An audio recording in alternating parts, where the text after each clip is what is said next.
Hello and welcome back to Microsoft Ignite Studio. I'm Jeremy Chapman from the Microsoft Mechanics team, and over the next few minutes, we're going to take a look at something brand new in Office 365 called Advanced Security Management.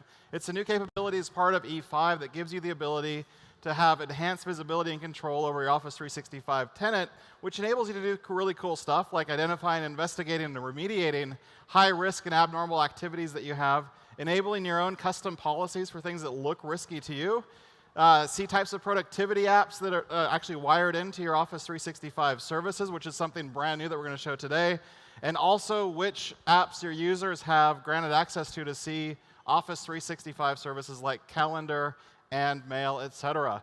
But please help me by giving a warm welcome to Mr. Safkashi from the engineering team of Office 365.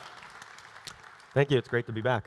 So we got a pretty intelligent technology here with advanced security management that's using a lot of machine learning, a lot of heuristics at the back end. How does it all work? So it takes a baseline of your user activity, both learning normal and abnormal, and giving you the visibility and control for your users and your tenant. And how do I get to it? So let's switch to my machine here. So you start with the Office 365 admin portal. You can use the app launcher, or right from the home page, you can click on Security and Compliance Center. And then under the Alerts tab, you're going to go into Manage Advanced Alerts. And on this page, you're going to see the launch page for ASM, Advanced Security Management. The first time, you'll have a checkbox to agree to the terms. And then afterwards, since I've already enabled it, there'll just be a button here. This will take us to the ASM portal to get us started, where you'll see a number of policies. Wait a second. So there's not a ton of policies because you're almost scrolled all the way down. Why do I see there's 21 alerts already? Oh my God, that's a lot. Right. So normally, you would only start with one anomaly, one general anomaly detection policy, and then all of the alerts that we're capturing on behalf of your tenant. So things are happening in the background. We're already connected. You may not have already triggered them into a policy. So it takes a while for the machine to learn what looks normal, right? How long does it take for that baseline to get established? Right. For the anomaly detection policy, it'll take about 7 days to learn what is normal for your tenant, and then we'll alert you on the various anomalies. But if you don't want to wait that long, or while you're waiting for the anomalies, you can also create your own specific activity policies, which will take effect immediately. All right. So I bet a lot of people want you to start digging into some of these alerts to see what the machine has actually learned. So why don't you dig into an anomaly there? Right. So you can see at the general anomaly detection policy, I have 4 open alerts. I'm going to click on one. One of them is actually pretty recent, from 2 days ago. I'm going to point out, you can see the severity. So we already kind of take some of the thinking out for you and chew through the data, figuring out high severity based on 70 or so different risk factors. Okay. If I look at this particular anomaly detection, this one's interesting. It's an admin user. And we'll walk up from the bottom up. You can see that there have been 3 failed login attempts. That's pretty odd for my admins. Some of the admin access was happening from a location that I'm not used to. In this case, it's from the Netherlands, whereas I'm used to my admins logging in from the US. And then this particular admin actually set a mailbox forwarding rule on another user to themselves, and that wasn't done for about 181 days on this particular tenant. So that is really odd behavior. We're probably going to want to take some kind of action against this. So given there's a lot of really smart people in the Netherlands that can probably hack into stuff and do some really funky things here, like forward mailboxes, how do we actually suspend that user and make sure they can't do anything else? Right. So before I even go and investigate, I can immediately take an action. So if this was an admin, if this was a rogue user, if this was a hacker, I can immediately click on Suspend Office User, and this will block them from doing any more harm. At the same time, I can also scroll down and see what are all the activities, what are all the connections, and pretty much anything that you can see a link under, all the IP addresses, the usernames, the places they've accessed. You can click on that and pivot that investigation around to that particular report and change how you're investigating, how you're following up on this. So there are a lot of thresholds I think a lot of us in IT are tracking in terms of what looks like normal behavior and what doesn't. Of course, you can parse a lot of that with some of the activity APIs in Office 365.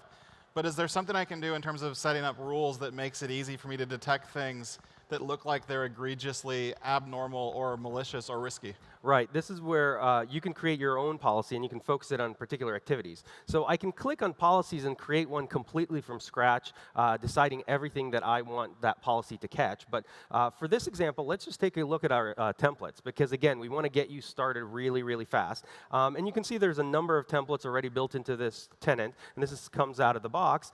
And we'll pick my favorite one, which is the mass download by a single user. And what you can see as soon as I click on Create Policy is we've pre-filled all of these items for you. So we've pre-filled the standard stuff around the template, the name, the description, but we also are choosing the severity by default. You can obviously change it.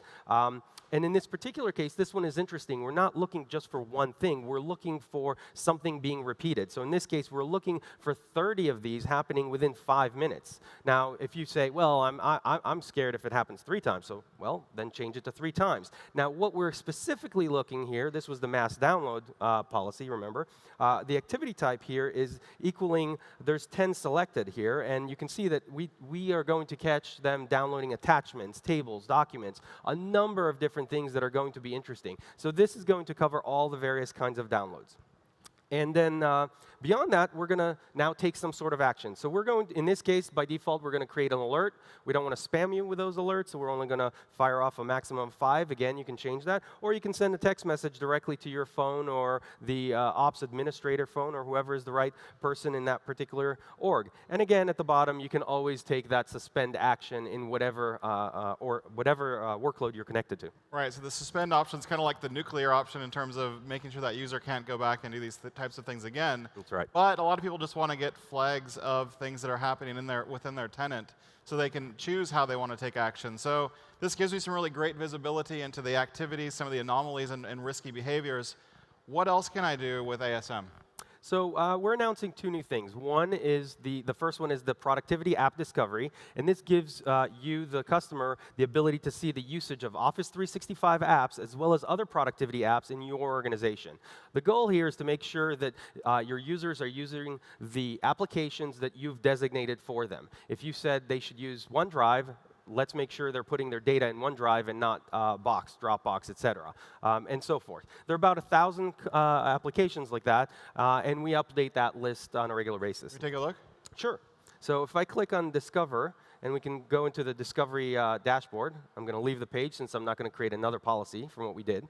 You can see right off the bat, I've got a Discovery report that I already ran. So this one is one that I ran a few days ago. And what you can see here is that it's showing me all the various applications, all the users, and all of the applications and workloads that they're using. In the top left, you can see that collaboration, it's mostly Office 365, a little bit of other apps, webmail, online meetings, social network, all primarily what I expected. But over here, you can see cloud storage is actually not exactly what I expected. There's a lot of other applications being used. This, to me, is basically shadow IT. This is my users doing whatever they want, not exactly what my company really wants to do. So if I go below here, and focus on cloud storage, we're going to drill down into this. And you can see that there's about 50 of these rows, but they get decreasing in traffic. So I'm going to focus on the first few. And you can see that I'm noticing that my users are using a lot of Box. Now, I get the decision to either go and educate my users again, put some policies in place, set up some alerts, find some other way to go about doing that. Now, in this particular case, we're focusing primarily on Office 365 and productivity applications. If you'd like to do the same discovery for other applications, you're able to do that with the full Cloud App Security product. So when I worked in the System Center team, I know a lot of people came to me and said, do not make me install another agent. But you've got a lot of data in here. How did you get it in there? Right. So our design for Discovery is agentless. And let me show you. If I click on Discover and I start a new report, what we allow you to do is you can go to your firewalls, take whatever log file you have there, and upload this for us to process it. And I'm going to open the data source type. And what you can see is there's a number. All the common ones are in there. Let me just scroll down. as well as there's a generic other, which allows you any text file format, any normal text file format from a firewall.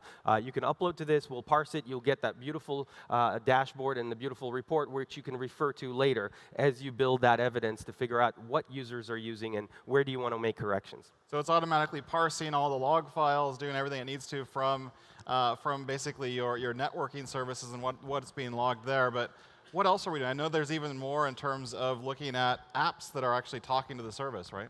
That's right. So the second item that we're introducing, this is currently in private preview, is app permissions. So let me click on that, and you can see the app permissions dashboard. What this allows you is to see all the applications that your users gave access to your Office 365 tenant.